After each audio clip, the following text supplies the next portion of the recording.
Good morning, good afternoon, everyone. And welcome to this wonderful session. It's a topic on new agrivoltaic developments in India, something which is so close to my heart. For the very simple reason that we say that the future of India is always bright. Somewhere in India, the sun is always shining.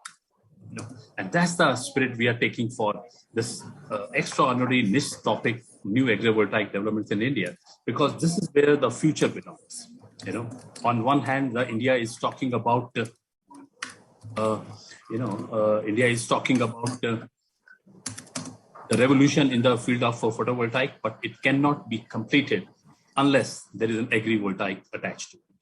Because it's very important that the India actually can count on one of the highest solar energy security rates in the world. And this is what actually India needs.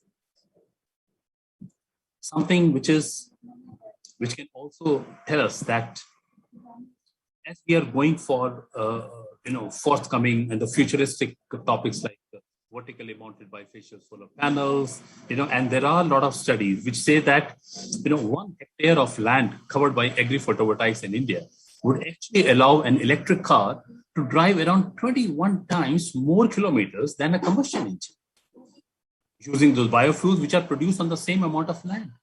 And this is where I think few of the leading Indian institutes and of course the German research institute Fraunhofer have been working, because the studies say that just 1% of India's agricultural land can actually provide something like 630 gigawatt peak through the adoption of agrivoltaics. And taking into account the estimates of the future electricity demand from the International Energy Agency, this capacity will be sufficient to cover around 1/3 of India's entire electricity demand in the year 2040, already taking into account the high shares of electric mobility.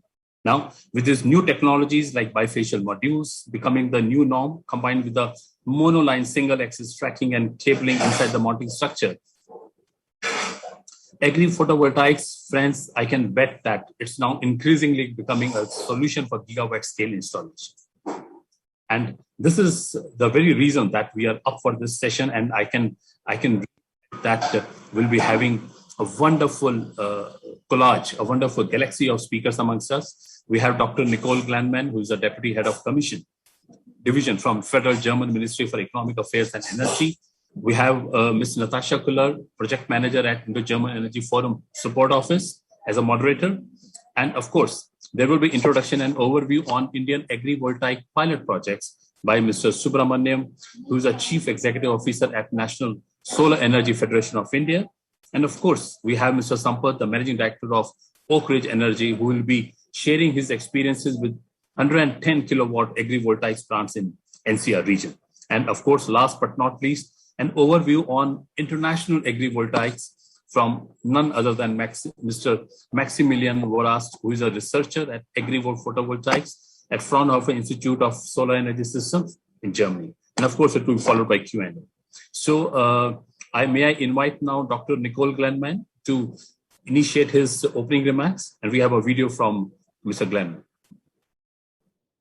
Distinguished guests, dear speakers, on behalf of the government of Germany, I'm honored to inaugurate this conference session on Agri-PV and CUSUM at the REI E-Expo 2021.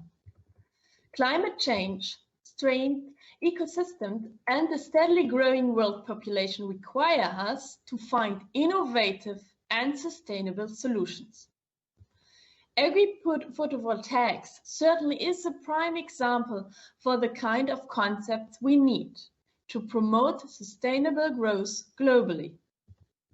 By co-locating solar energy generation and crop cultivation, we can promote clean and renewable energy without sacrificing scarce land.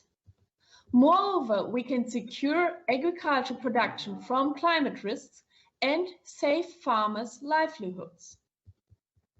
Our experts tell us that India has outstanding favorable conditions to develop agri-photovoltaics.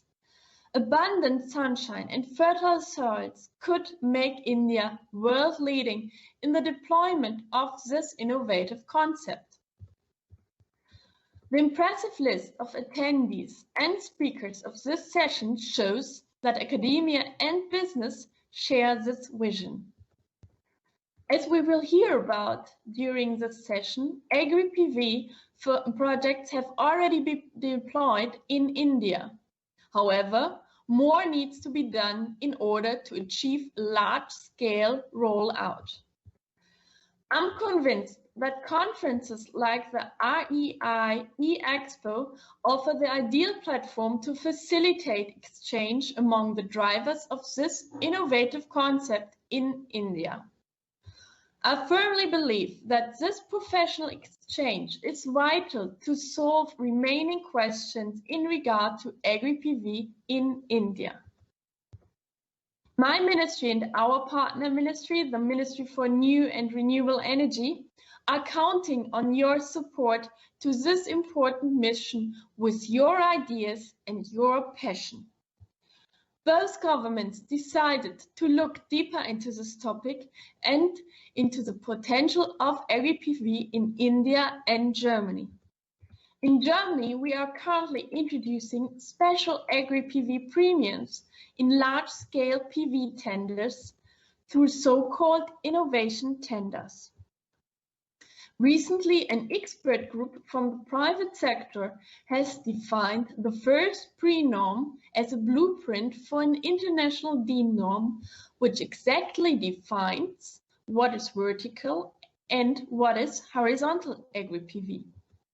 This norm now is also available in English and may be also of high relevance for India. I'm also delighted that the International Renewable Energy Agency, the IRENA, has put this important topic on the working agenda. A special working group with representatives from governments, think tanks, and business is working on synergies of renewable energies and agriculture activity. India may be a great beneficiary from this development. I'm convinced that agri-PV will play a vital role in the energy transition of India, and I wish you all the best for this journey. Thank you very much, and Dhanyavad. That's fantastic. Wasn't it a great video from Dr. Nicole Glenman, Deputy Head of Division, Federal German Ministry for Economic Affairs and Energy. Now, ladies and gentlemen, I take this immense pleasure to invite Natasha Kuller. She's a project manager at Indo-German Energy Forum Support Office. Natasha, over to you, and wish you good luck. Thank you for your kind introduction, sir. Good evening, ladies and gentlemen. Thank you for joining us to learn more about the new developments in agri-photovoltaics from leading experts in the field. So we will have a round of presentations, and then that will be followed by a question and answer segment at the end. Kindly type in all your questions into the chat so that I can collect them and pose them later to our distinguished panelists. For our first presentation, we will be joined by Mr. Subramaniam Polipekka, who is the youngest CEO of the the NSEFI. He will be giving us an introduction and an overview on Indian agrivoltaic plants, and he's also a recipient of the BRICS Energy for Thought Young Scientist Award 2018. So yes, please, as the CEO of the National Solar Federation of India, Subramaniam Polipekka, sir, I hand over the baton to you. Thank you very much, Natasha. Thank you very much to Dr. Nicole Glenman. Of course, special thanks to Rajneesh ji, who has been spearheading and bringing all of us together. I'll straight dive into the presentation. We are meeting at a very interesting juncture. Indian government has an ambitious target of 100 gigawatt of solar installations by 2022. At the same time, they also want to double the farmers' income by 2022. There can be no better solution than agrivoltaics when it comes to achieving both of these goals. But throughout my presentation today, I will not take more than 5 to 7 minutes. I want to spend more time answering your questions at the later part of today's session. I would like to take you through some of the interesting plans and pilot projects that were executed in the Indian context or Indian subcontinent. and also outline the challenges and future opportunities for agrivoltaics in India. To begin with, NSCFI and Indo-German Energy Forum jointly prepared this report for agrivoltaics in India. We have personally visited all the existing pilot projects or sites until February 2020, before COVID happened. We visited 10 plants across the country, predominantly in Gujarat, Maharashtra, Telangana, and Delhi NCR areas. And we have compiled how they were installed, what are the challenges, and then we also added the kind of potential we foresee for agrivoltaics in India.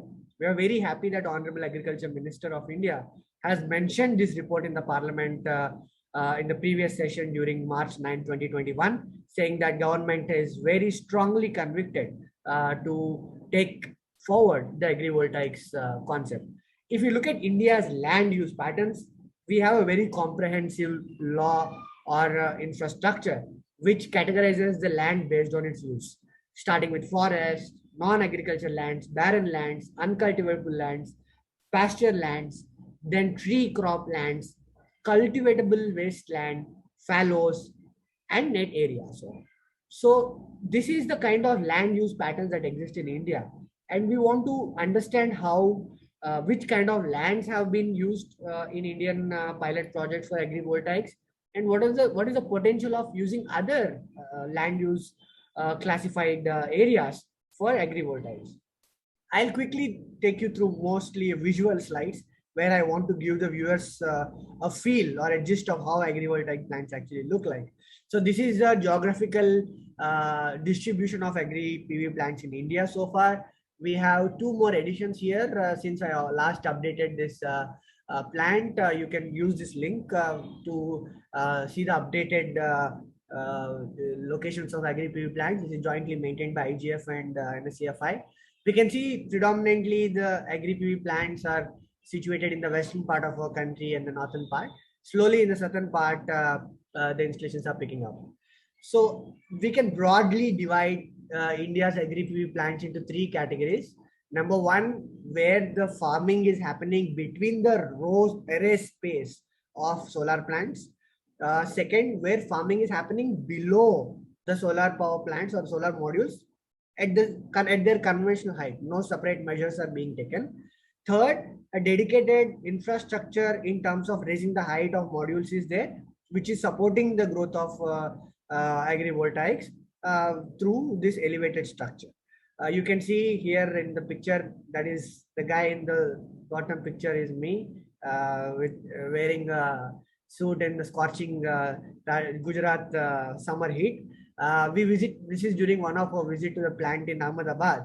And this is an example of the third type of the plant, agrivoltaic plants, where the farming is being done in below an elevated structure.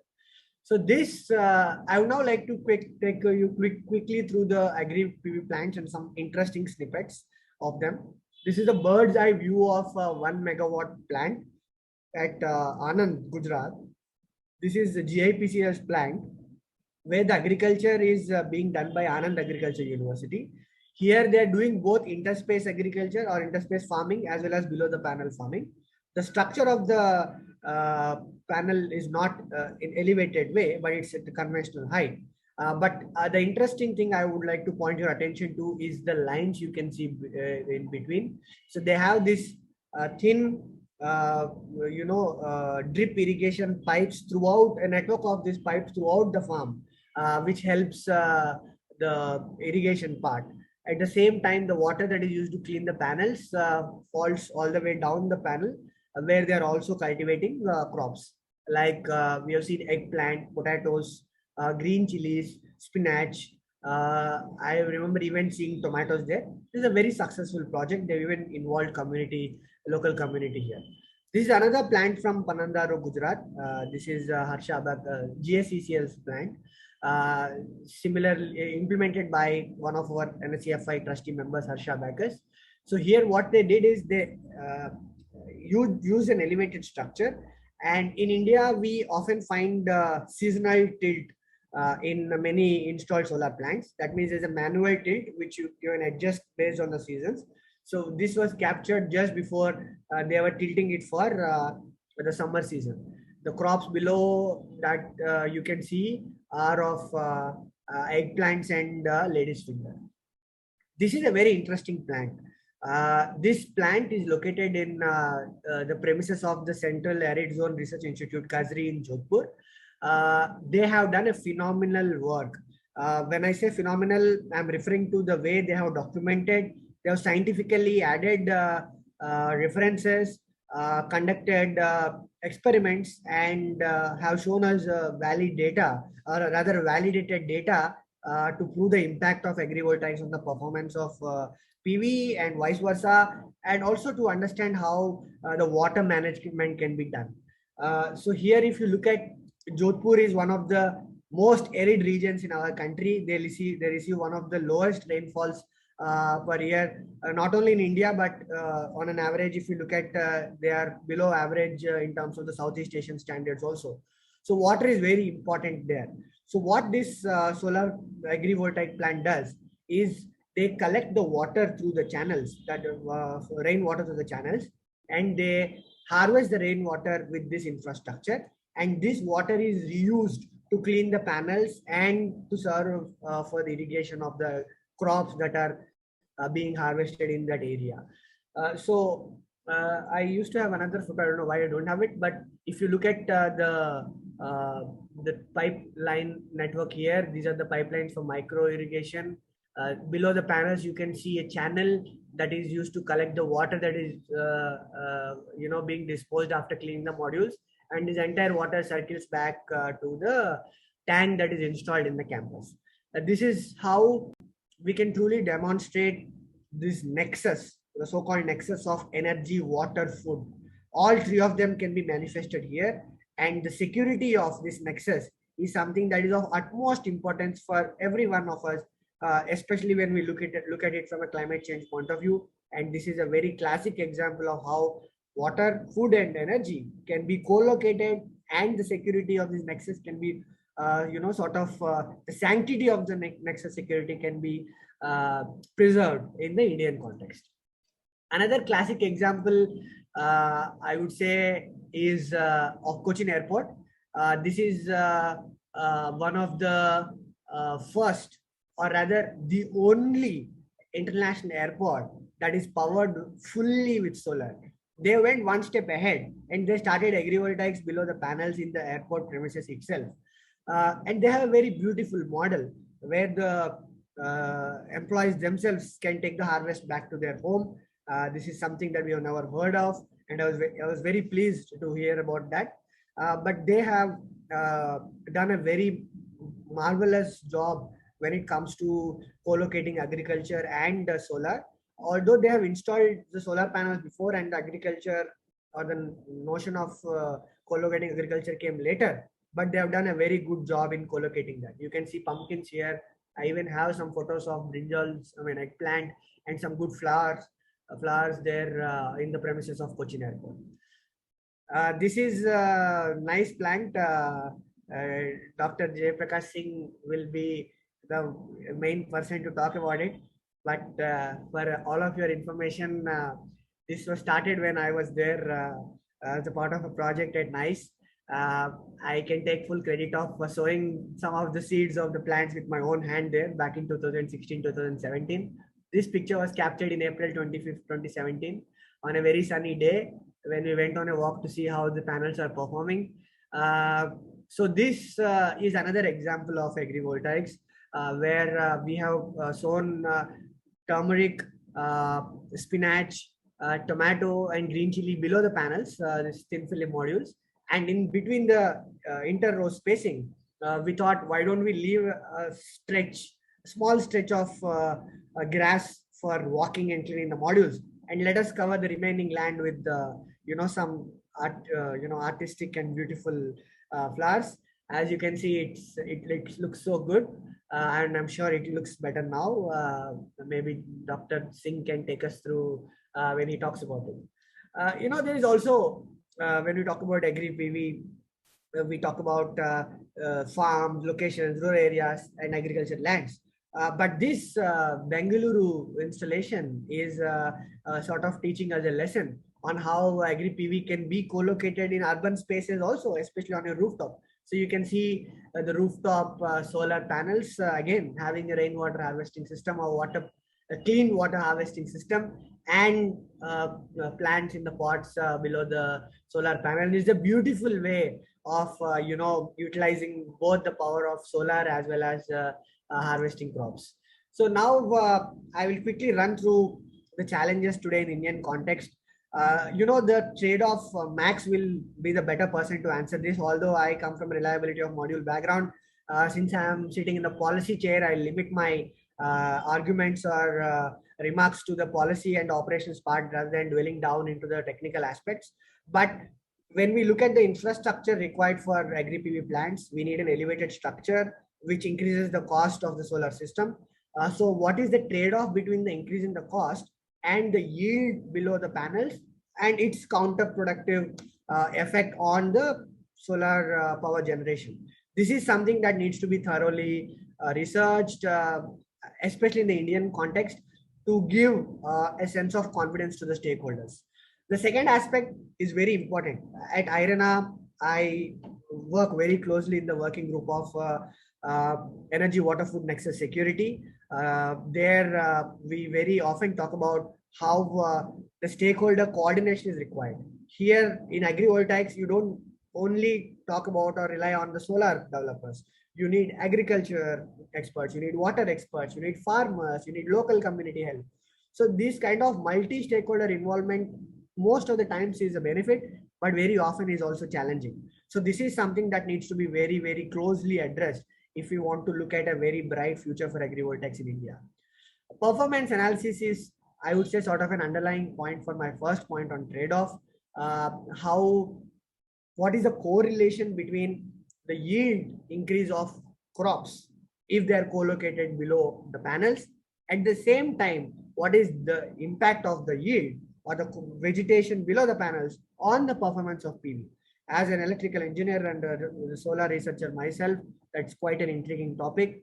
Max's team, I know, have done a decent research on that.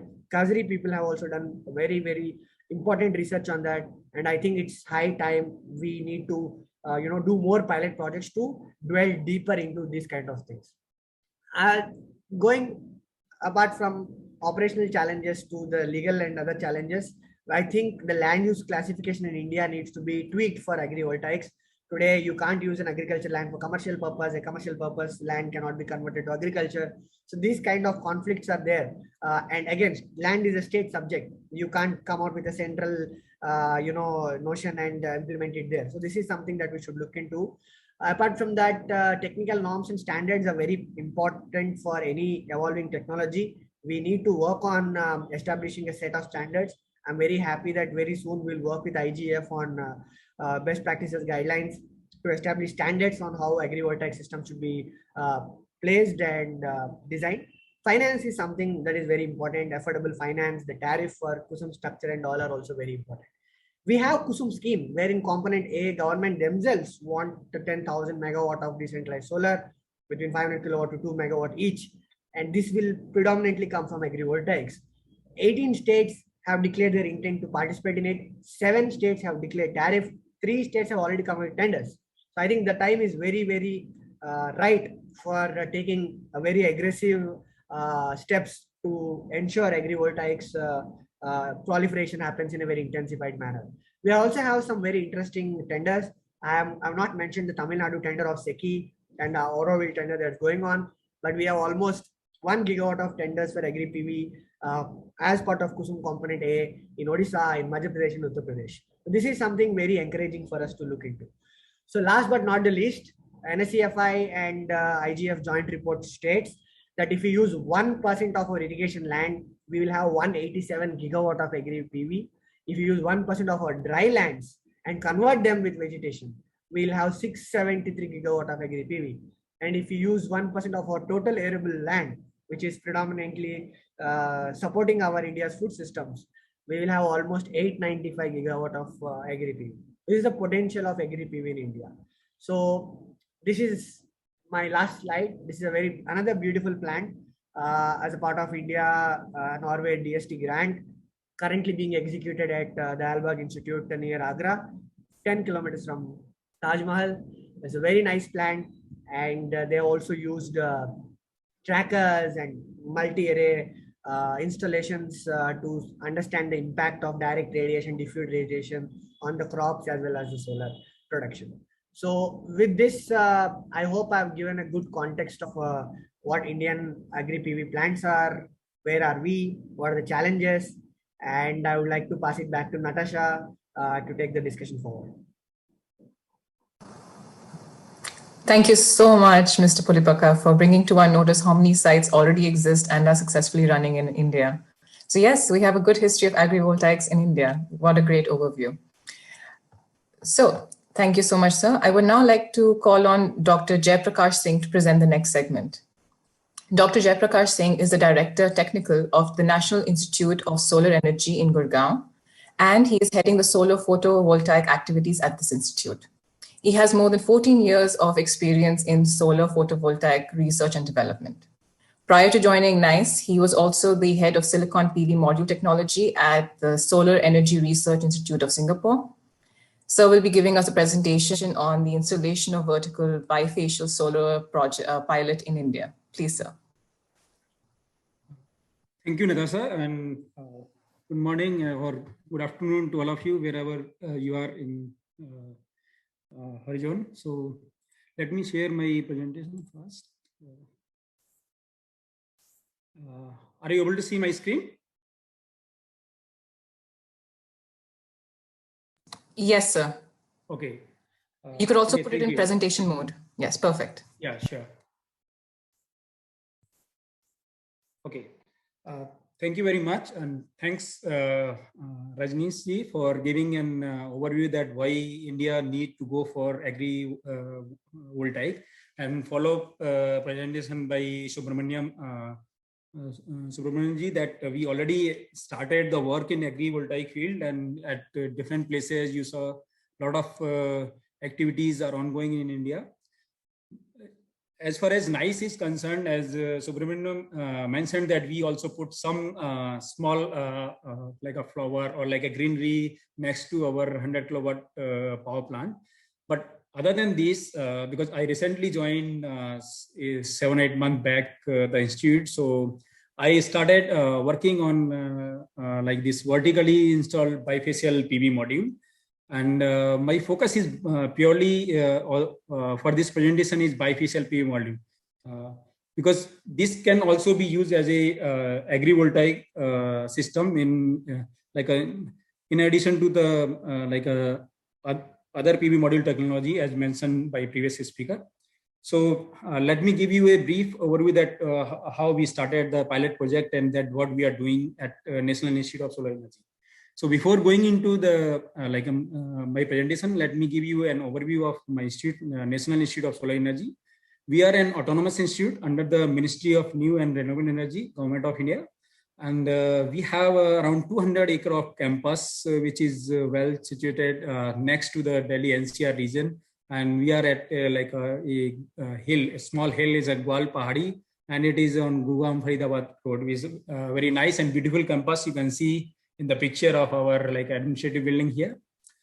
And in our institute, the mandate is to work on the research and development, testing, certification, standardization, skill development, even supporting the Ministry for Economic and Policy Planning, particularly in the field of solar energy.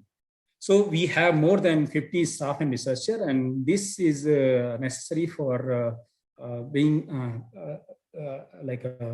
for a role as a national institute, and then we support ministry as well as the all solar technology deployment in India.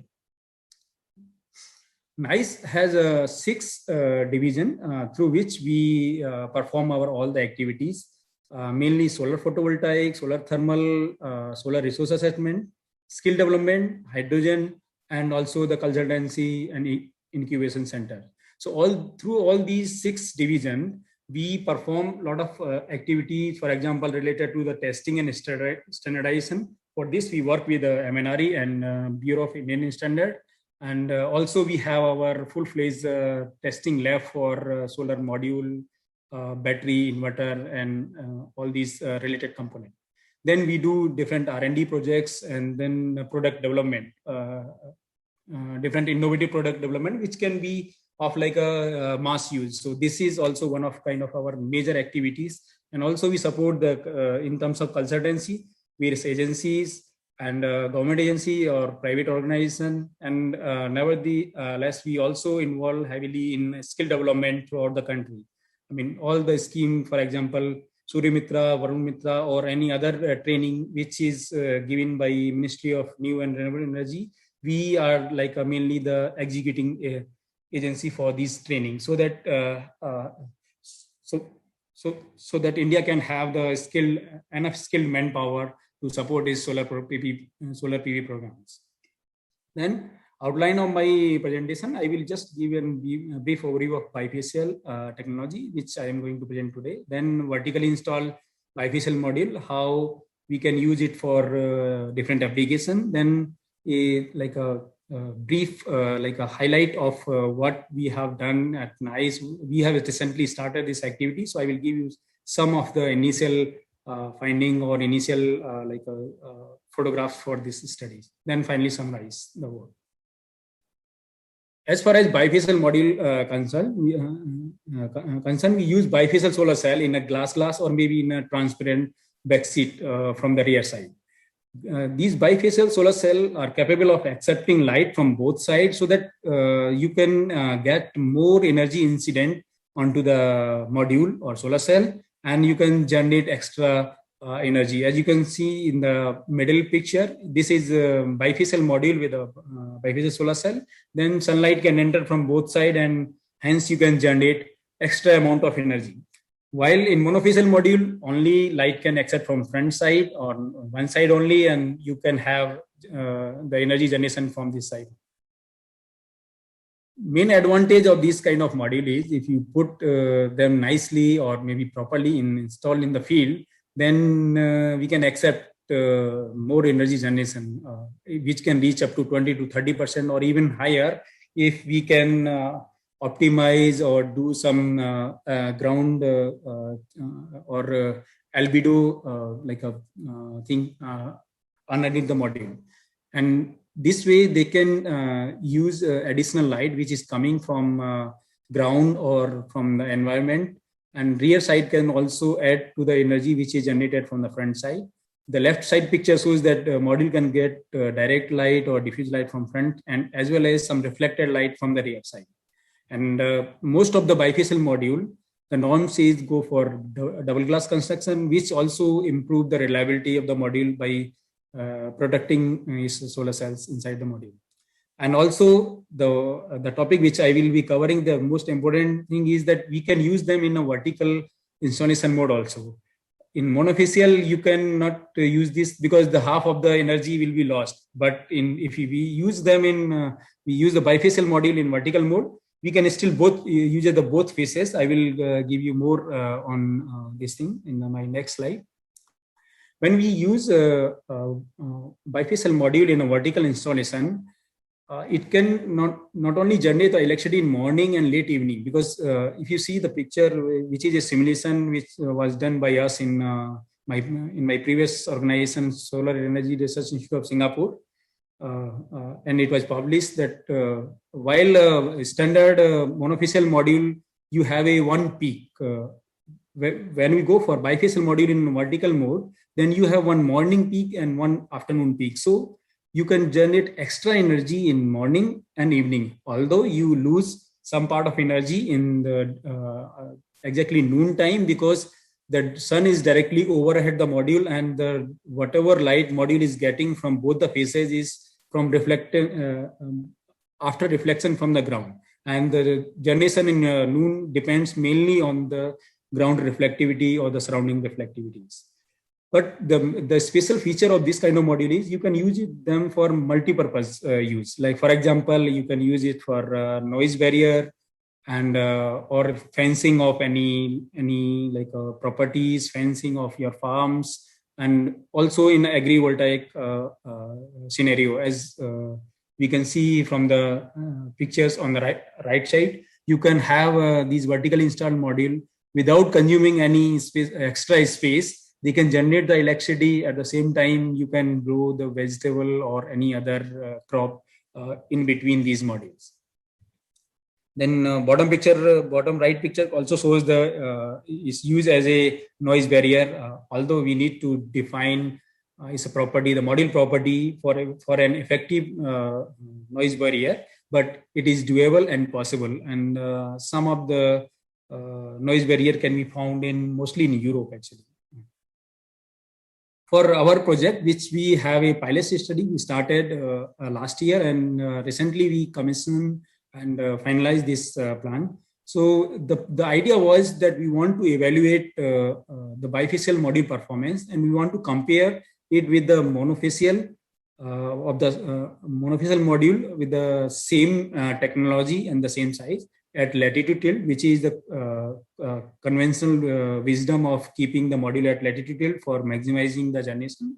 And then at the same time, we want to compare it with the bifacial system also put at latitude tilt, so that we can, if we compare these three scenarios, then we can maximize the use at the same, and also explore the potential that how much we can still get while we put the bifacial module in a vertical mode compared to the standard mode, which we already have some large scale power plant. And also we want to test these modules for the solar water pumping system. I will show you that how it can support solar water pumping system to enhance their efficiency. So here are some pictures, initial picture from the installation. We have put 5 kilowatt bifacial at vertical mode, and then 5 kilowatt bifacial at latitude tilt, and 10 kilowatt system at latitude tilt with the monofacials. All these three are located inside the NICE campus, just next to the power plant, which Dr. Subramaniam showed earlier. We have 100 kilowatt power plant there, so next to it. And currently we started taking the data for the performance study. Before going to the field, we already put all the characterization tool and measured these module under standard test condition as at NICE state-of-the-art testing and characterization lab. So all the module are being tested with the same tools, and then the technology of all these three type of module is same, which is P-PERC module. And also we are installing, actually we are in the process of installing some sensors. Rather than putting a module, we put sensor in all 4 directions, because for vertical, it is very important that how the module is installed, because in Delhi or in this region, the module need to be installed facing east-west. Then you can get the maximized energy yield from the module.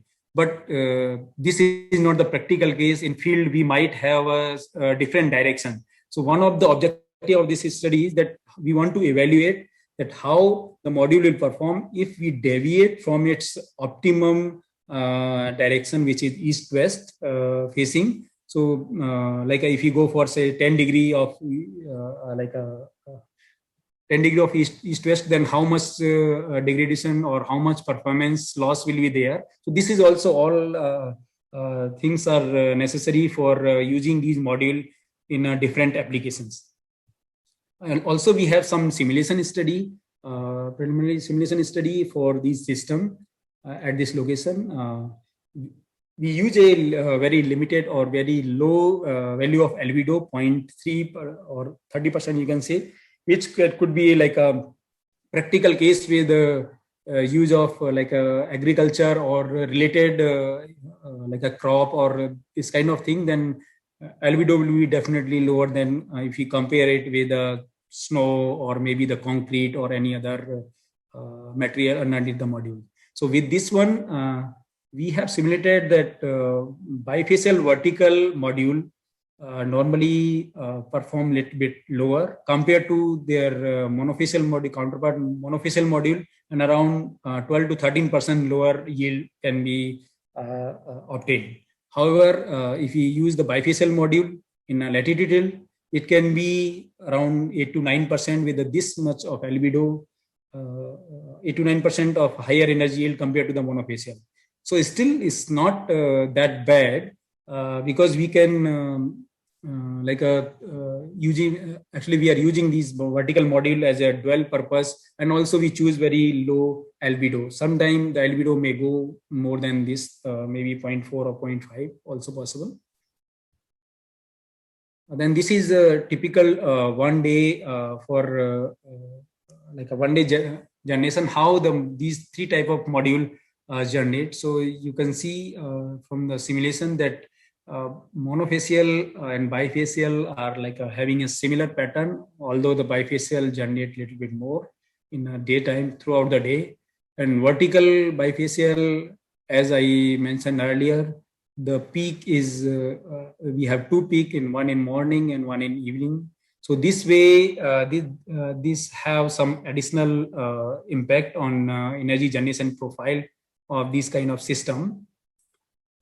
For example, we can use them in for solar water pumping test, because we have like a Kusum scheme, PM Kusum scheme where we need to install solar water pumping system, and we want to reduce the diesel consumption for the farmer and also to increase their income. This scheme is like a very good, and then many pumping systems, solar water pumping system are already in place across several states in India.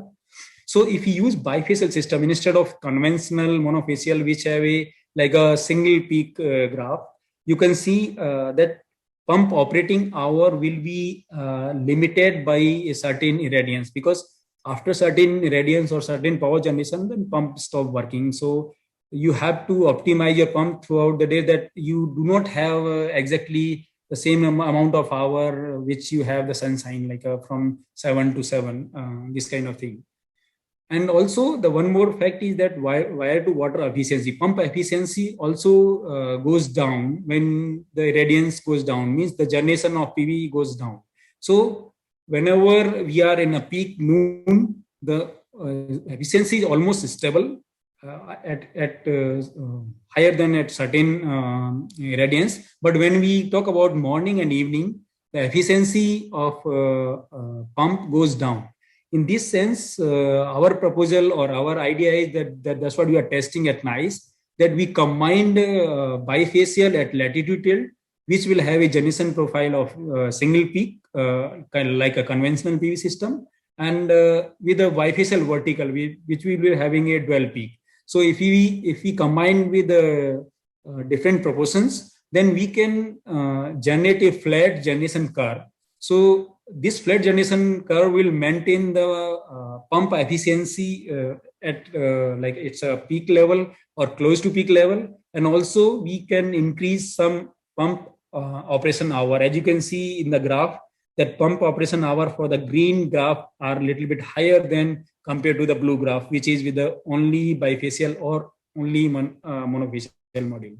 So this is also one of a good idea to use this kind of concept in agrivoltaic, because anyway we will have water pumping requirement for the farmer, and at the same time if we can use this concept, we can maximize the energy uses and get the maximum water output from the pumping systems. So I think this is all from my preliminary study on vertical bifacial. Since the plant has been recently commissioned, so I do not have much data to present the real data, how it will be look like. Of course, in coming month, we will have more data, and it will help us to give a clear understanding that in Indian condition, how these modules behave, and then how we can move forward. To summarize my talk, bifacial technology is promising, not only in terms of like a big power plant where it can give extra energy, but also if we use them in a vertical installation, they can serve as dual purpose, and then they can open door for many other applications, including the agrivoltaic, the sound barrier, and this kind of thing. So in agriculture field of India, then these module technology can give additional benefit to the farmer. as I mentioned earlier with the pumping system, this is also a good use of bifacial vertical technology. And with this study, our aim is to give a guidelines and like a propose like a different scenario that how we can use these vertical installed module in Indian context, so that they can maximize the like a potential of agrivoltaic field. So this is our aim, and probably we will be having a report submitted to MNRE, and this will be helpful for other farmers and other users. And one additional thing where we can use the vertical bifacial, I mentioned that India has huge highways and rail network. So all this study will give some guideline that where we can put these kind of module and get maximum out of the space available. So I think this could also be like a next potential field in terms of bifacial module application in India. With this, I would like to thank you all, and thank you very much for your attention. Yeah.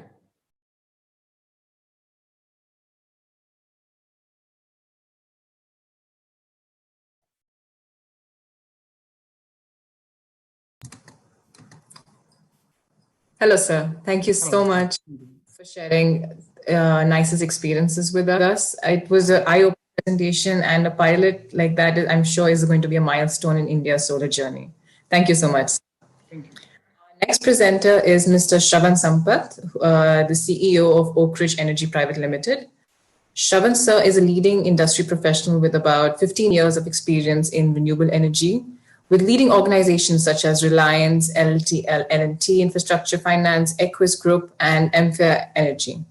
Cumulatively, Mr. Shravan has contributed to the development of about 2,000 megawatt of energy capacity, which is amazing, and has catalyzed about 2 billion of capital for India's renewables.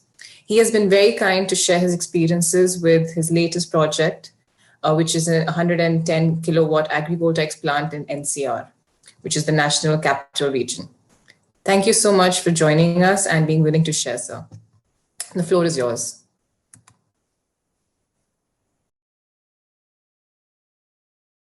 Hi, sorry, I was on mute. Thanks so much, Natasha, for the very generous introduction. So our company is called Oak Ridge Energy, and we develop distributed solar projects across India.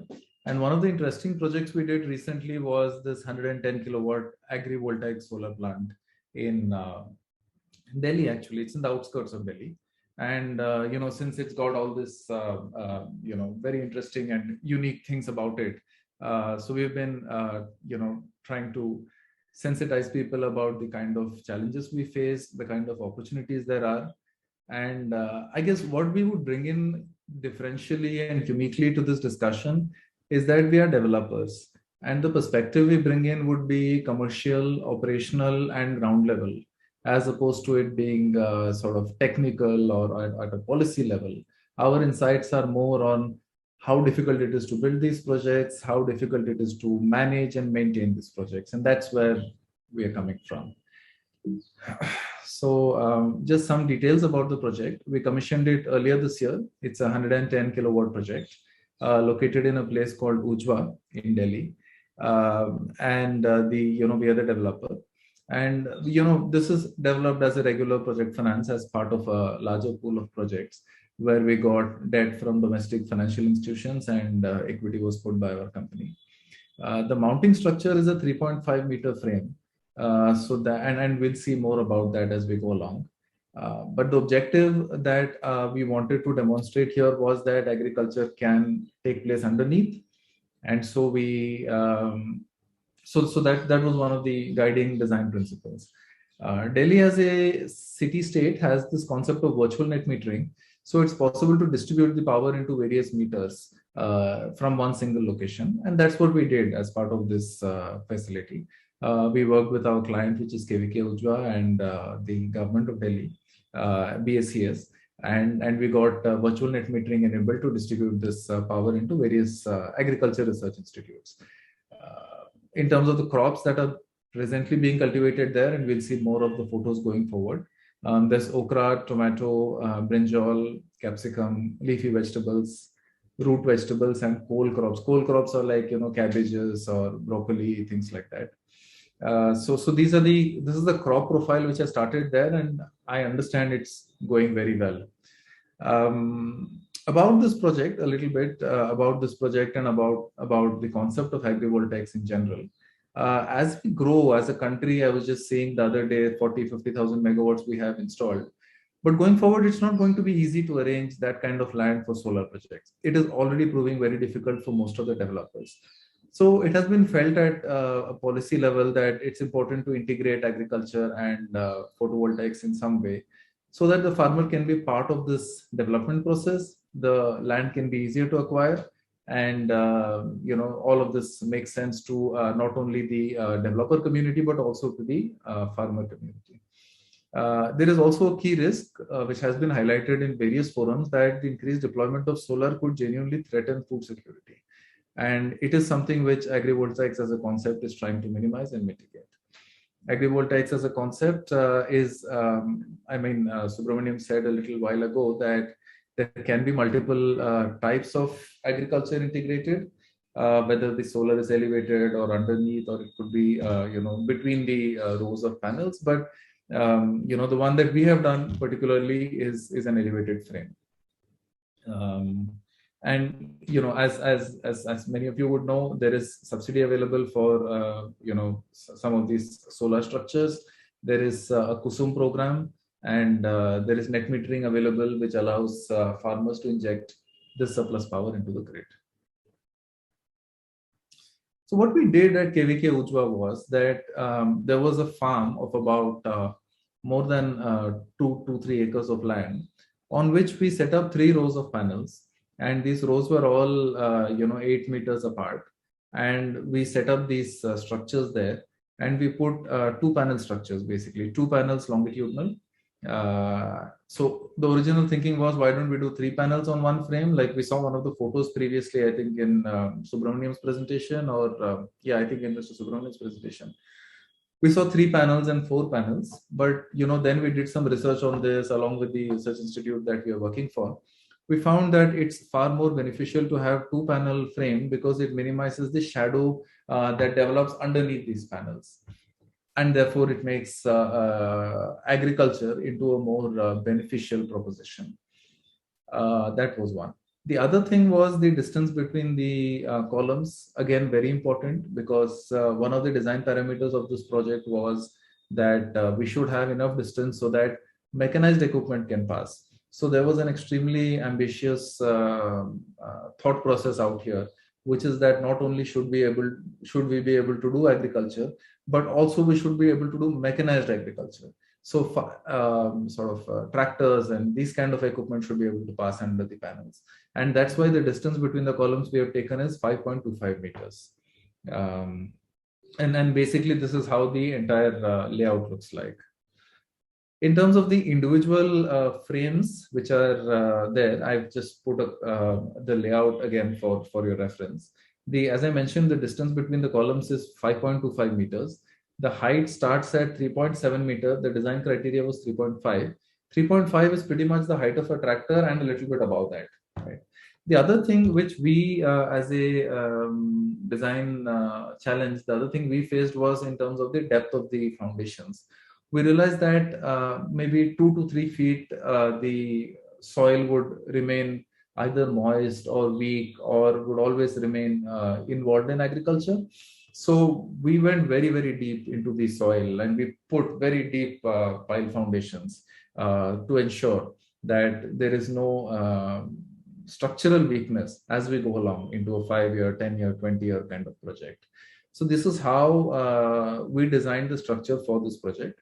A couple of other interesting things is that we also made sure that, if you can see right here at the base, at the base of the columns, we made water pipelines, and we created a channel for cleaning water so that the cleaning water doesn't directly hit the crops. We made a position for, we call it a gutter, but it's more like a drain, and it goes all the way down and drains the water. at one end, at which place we put a water harvesting pit and all of that. So this is the design which we used in this project.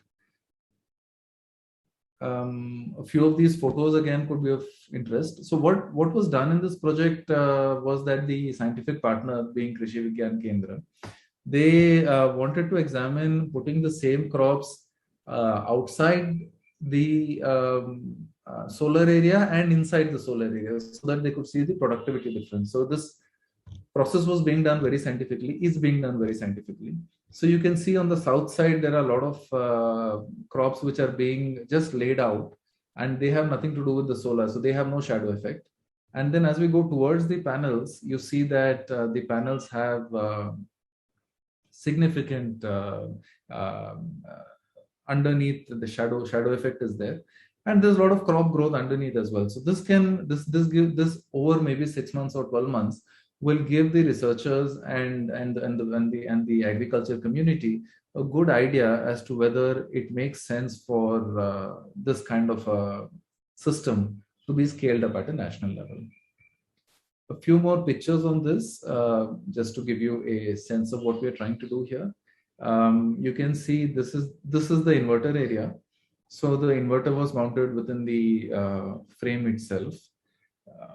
And the inverter also is mounted at a minimum height so that in no way the agriculture operations are affected. So there was a great emphasis out here that agriculture should happen sustainably with the solar part of it.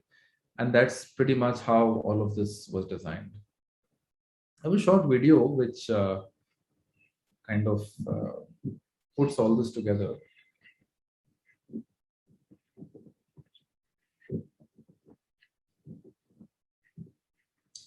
So this is the south side where there are crops being grown outside the shadow effect area. And as you go closer, you can see that that's the solar plant foundation. And pretty much exactly the same crops have been grown there also. So after we installed the solar plant, we actually had tractors running. We actually had the entire soil loosening process, and all of that was done so that agriculture could be performed. This is, I think, about 1 or 2 months old, but now the place is lush with greenery. A lot of design elements had to be kept in mind because we see mechanized equipment moving there. So none of the cables go underground. Wherever they go underground, they're laid very deep underground so that there is no threat of a tractor or something like that affecting.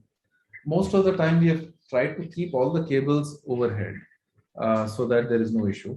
On the left side is our transformer. You just saw the transformer there on the left side. And this is the entire farming area. And this is a sort of panoramic view of what we had.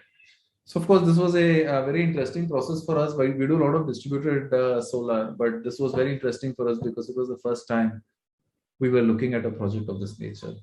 And we learned a lot of things. And I think, forum like this is one where we can express what it is that we've learned and probably where do we go from here in terms of designing this process. So one is that we found that cleaning of the solar panels is a very big challenge during the operations phase. So while it appears very logical for us coming from a solar background that somebody will stand on the south side of the panel and they will, maybe get on a ladder or something and clean the panels, it's very difficult to explain this to the farmer because he has already reclaimed that land and he's already doing agriculture there. So it becomes very difficult for us to explain this to a farmer and to ensure that space is made available for cleaning the panels. And unless that is done upfront, unless that education process is undertaken with the farmer, there is likely to be immediate conflict after commissioning the plant, which needs to be managed upfront, in my view. The other thing is the availability of water. So while you would think it's very logical and normal that the farmer that in any solar plant the water is supposed to come from the local site only, so the customer is supposed to provide the water. But turns out it doesn't work like that because the farmer or any counterparty wants to prioritize water for his own agriculture needs. So if you get down to a situation, so on steady state, it may work fine, but there could be a situation of water scarcity, in which case the farmer would obviously want to prioritize his crop over your solar plant.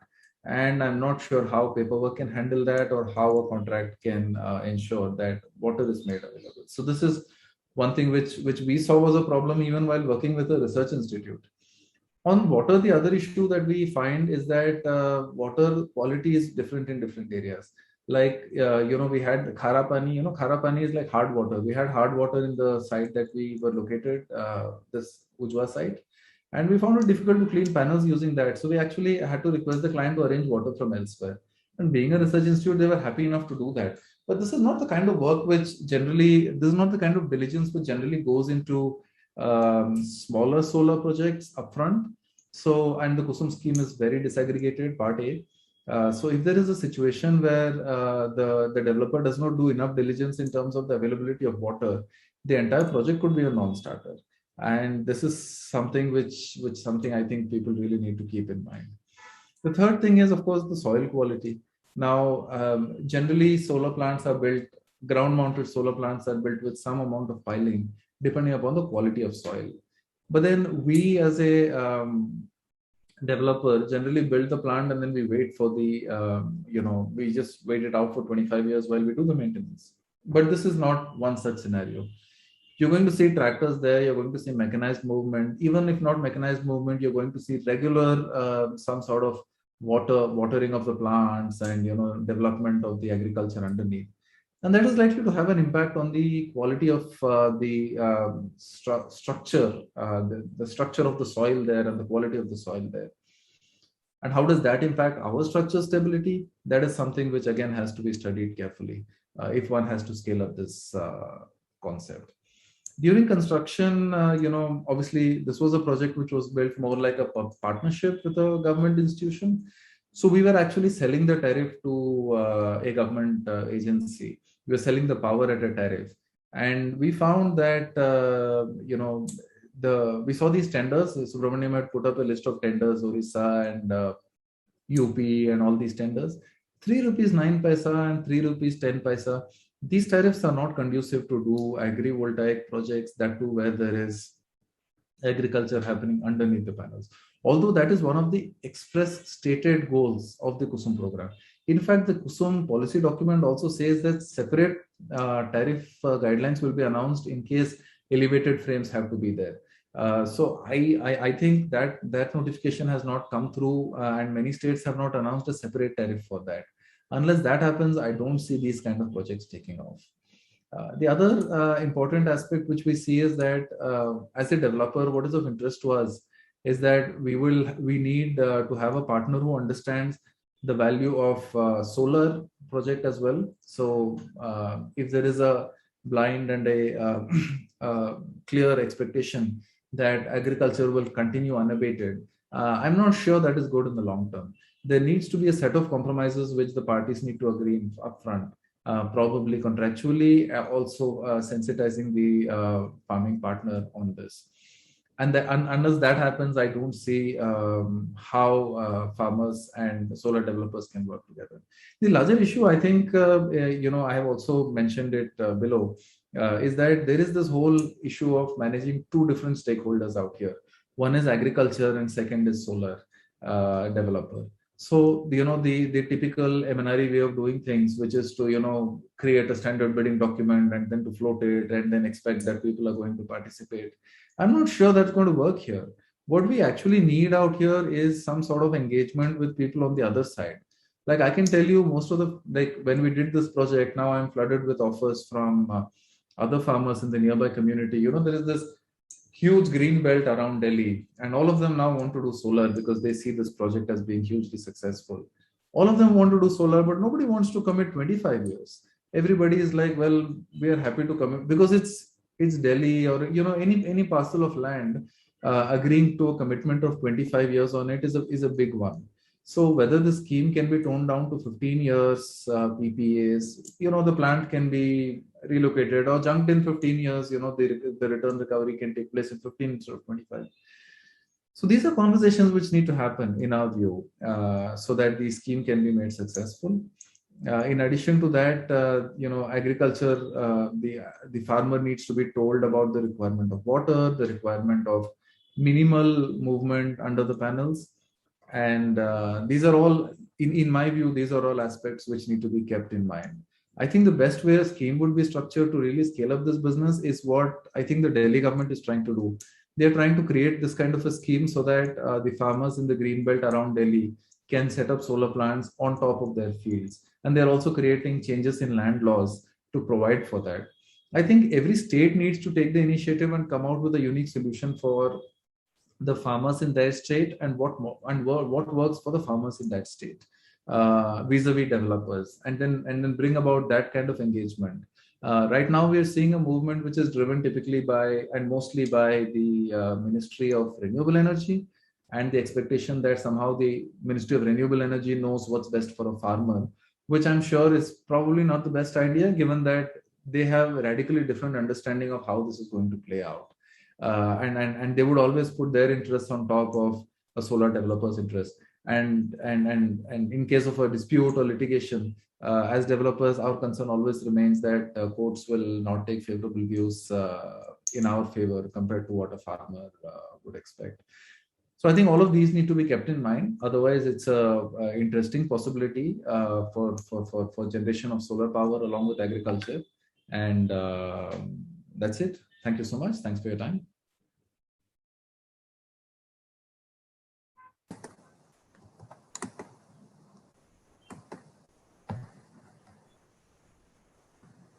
Thank you so much. So it was very enlightening to learn about an ongoing project so closely. And I feel that creating renewable density in a country requires both public and private sector effort. And your willingness to share lessons learned as a developer are key to supporting India's renewable energy transition. So thank you very much, sir.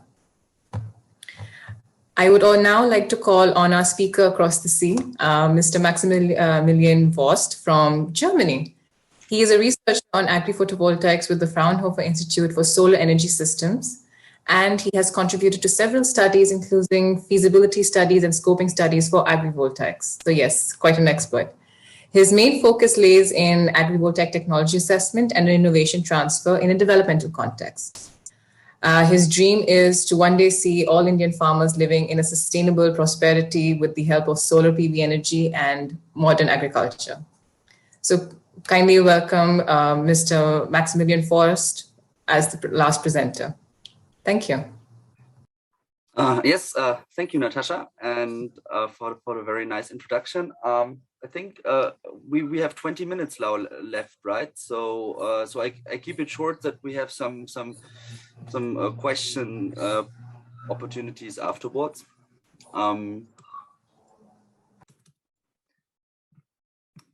So yeah, picking up one argument by my previous speaker, these mobile solutions, like having some constructions that are actually movable and can be redeployed after 5 to 10 years. This is also a new research subject that we have recently picked up and preparing some proposals currently, because yes, 25 years is quite some commitment.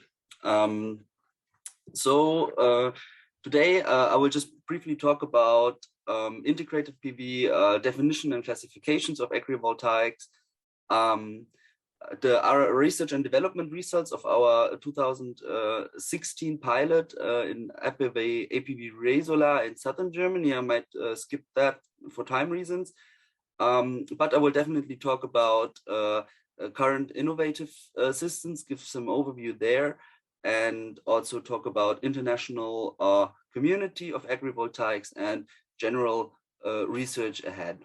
So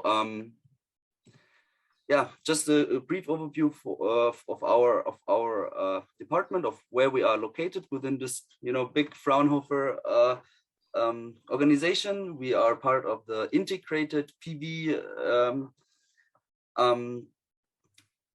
department, and as you can see, it's all about this like creative and innovative dual use of space, whether it be cars, vehicles, buildings, water bodies, or agricultural land in that sense. So if we have a look at the potential, of course we can say it's a vast potential, as it has been mentioned before. Only 1% of the agricultural land may already be enough. So the economic potential is more interesting in that respect, and we are estimating, roughly estimating, always depending on different scenarios, of course, it to be like somewhere between 5 to 20% of the conventional ground-mounted PV deployment, which would mean, for example, in Germany about up to 30 gigawatts.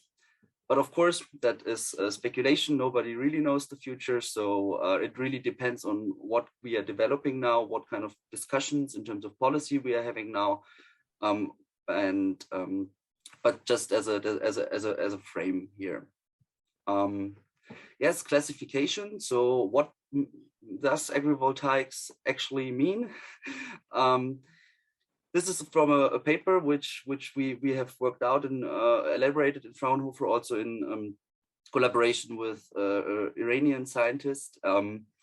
It's only in review now, so it's not yet available. But as you can see, we are distinguishing here between open systems, open field systems, and closed systems.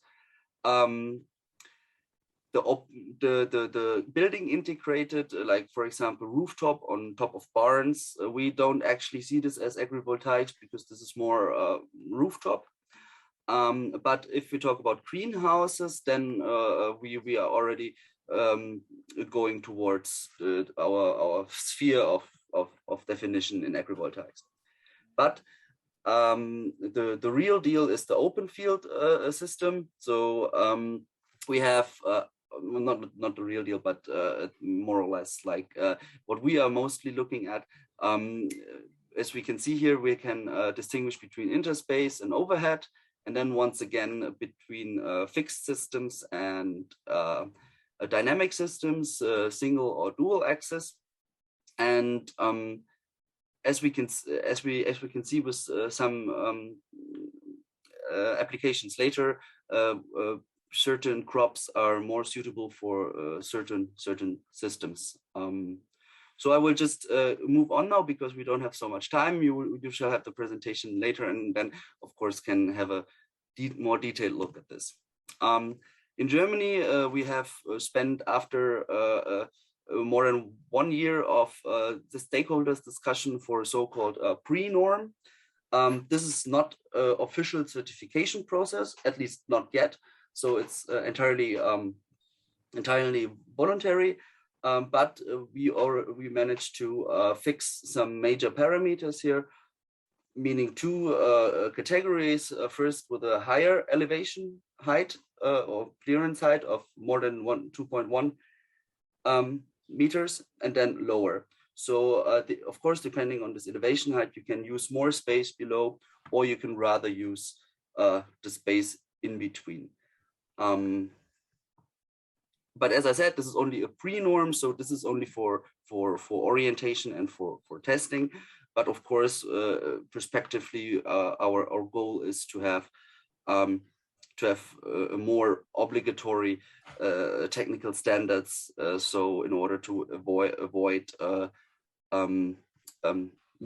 misuse and misconduct. Yeah, this is an example of our first pilot from 2016. I think many of you might know this already. I will just jump over this for time reasons. Yeah, maybe just one hint here. We have based on the learnings from that between 2016 and 2020, we have created we have drawn up together with our project partners the guidelines, which are also available in English now. And for example, here we have the economics, and as we can see, the economics really very much depend on the kind of PV system that we deploy, and it can be very much higher, but it can also be very close.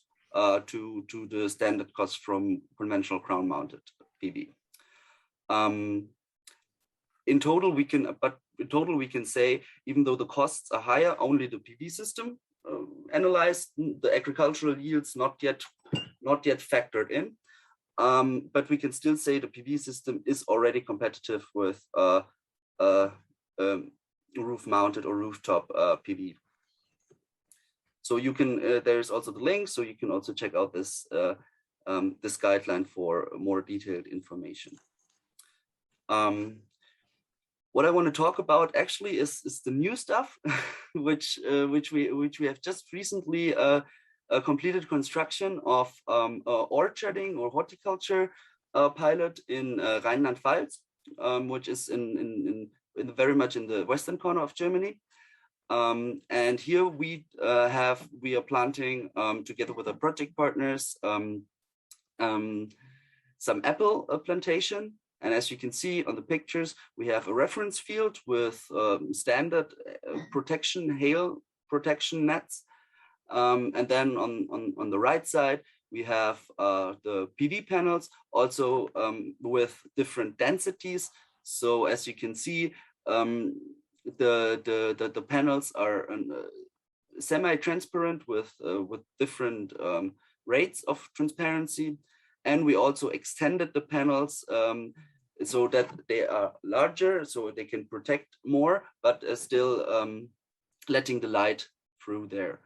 And I think this is a really groundbreaking work here. We have also very good approaches, for example, by Sun'Agri in France or by KU Leuven in Belgium, which really shows us that we can have climate change adaptation in the horticulture sector, especially for example, in southern Germany, almost 2/3 of the apple or pear plantations have already shading or hail nets because of increased extreme weather events that seriously threaten harvest.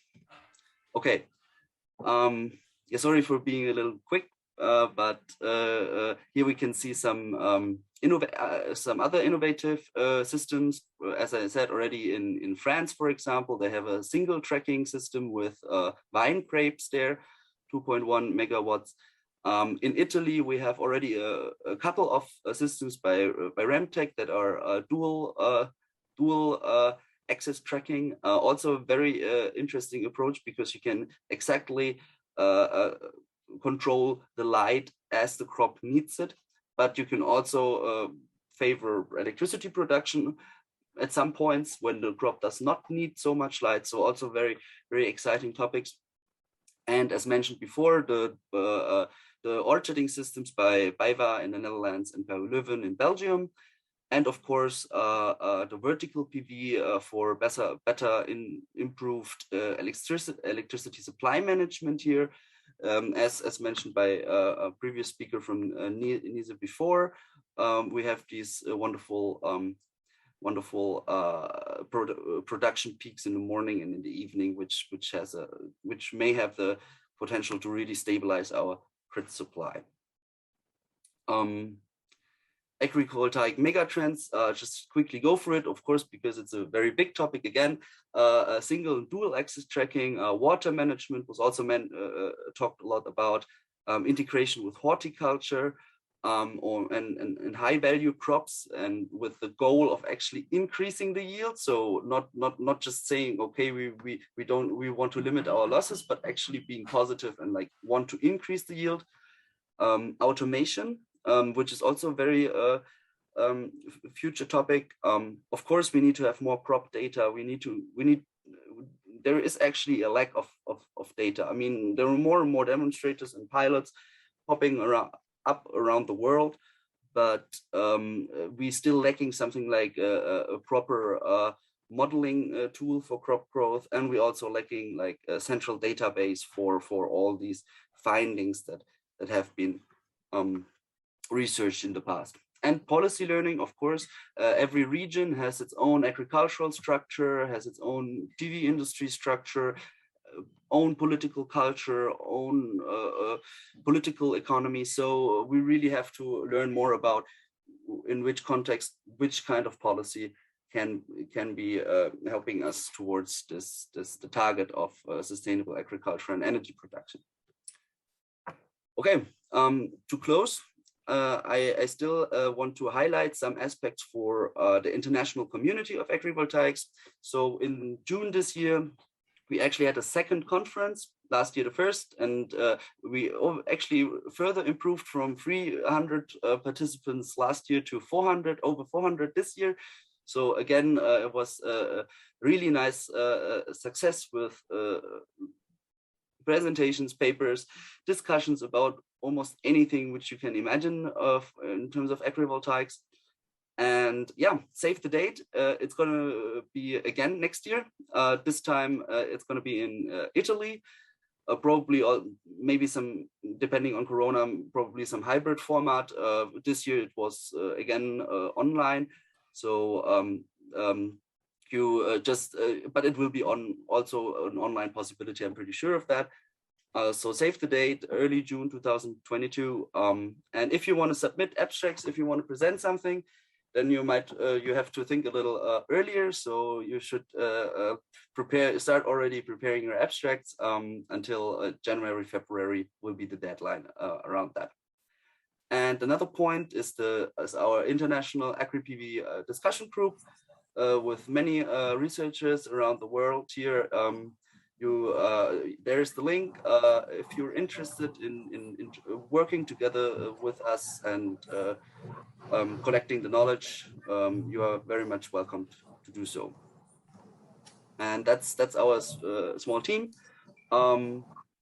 Yes, please do not hesitate to contact us in case of any questions. And thank you very much for your attention. And again, sorry for going through so quickly, but I think questions are also very important. We have 10 more minutes.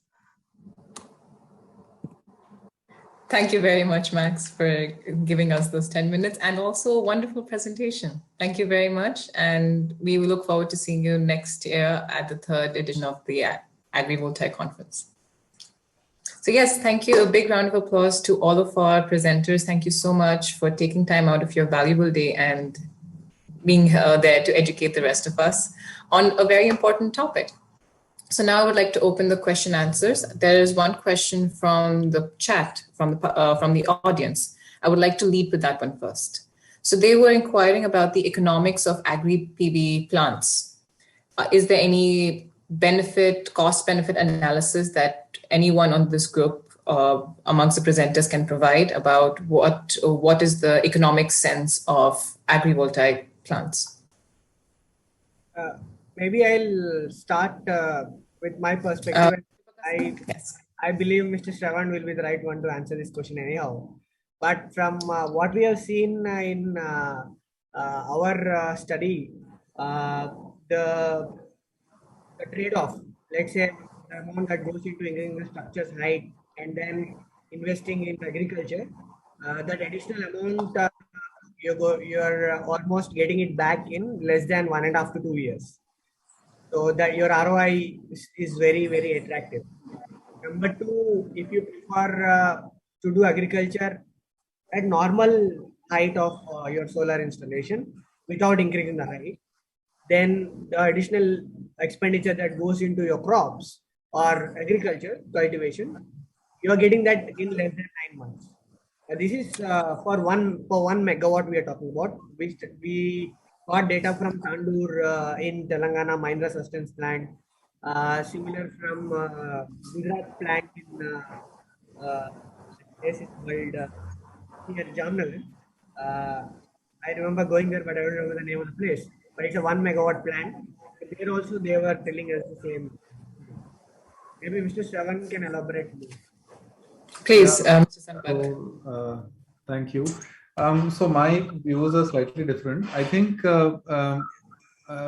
agrivoltaic, what we have seen in terms of costing is that in Indian costs to set up this kind of an elevated frame where agriculture can happen underneath, it's costing us around, I would say, an additional somewhere between 10 and 15 rupees per watt, or On megawatt scale, it would be something like a crore, 1 to 1.5 crore per megawatt additional for a megawatt.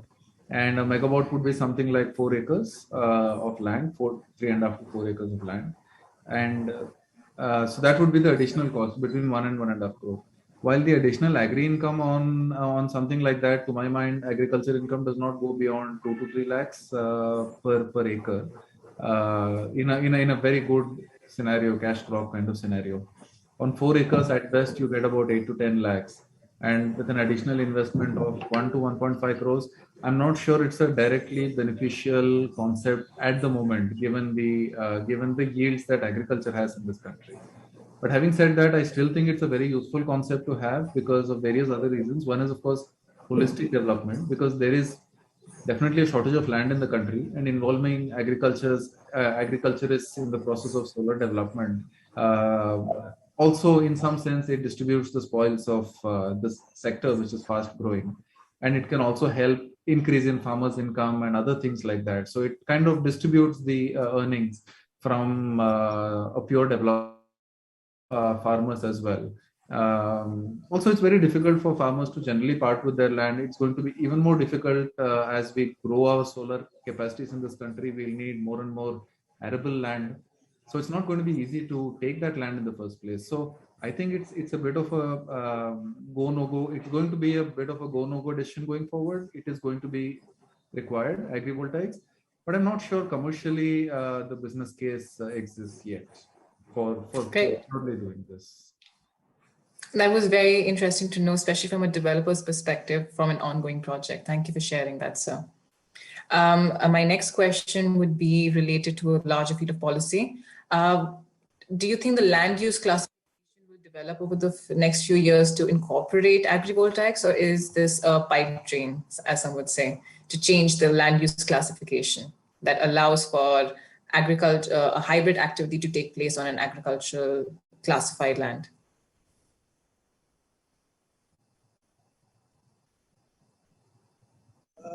Can you repeat the question, Natasha? I didn't get the question.